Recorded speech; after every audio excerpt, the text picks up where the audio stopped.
So, hi guys. So, ito yung mga limang bansa na pumili kay Miss CJ Opiasa, yung Miss Grand Philippines natin, guys. So, alam niyo guys, nawalan ako ng gana dati sa Miss Grand, pero nakita kong lumalaban yung ating kandidata. Syempre, i-support natin yan. So, ayan sila guys, sila Miss Nepal, si Miss Denmark.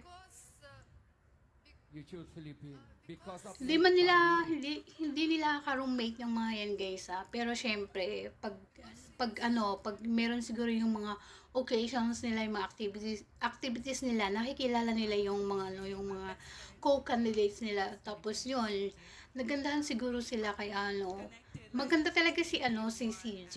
So talagang palaban kung sa aura talaga siya. Tapos yan, si Miss Nigeria, si Miss Bangladesh, at saka si Miss Russia yung last. So, at saka lumalamon pa siya ng mic. Magaling siya sa talakan si Miss CJ. So, pag open ko kasi ng siya kasi yung trending, at saka pag open mo din sa TT, halos lahat siya yung number one, lalo na sa swimsuit competition. Siya yung nangunguna na yung mas may gusto sa kanyang performance sa swimsuit competition. Talagang nirampa niya guys. Tapos yung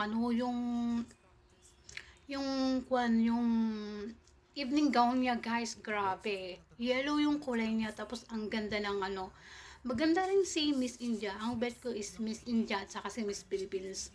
Si Miss Myanmar, cute siya at saka batang bata. Pero pag sa performance, hindi naman siya yung hindi kagaya nitong si Miss India at saka si Miss Philippines. Sila talaga yung gustong gusto kong manalo dyan. So, hopefully mapansin tayo ni Uncle. So, yan lang.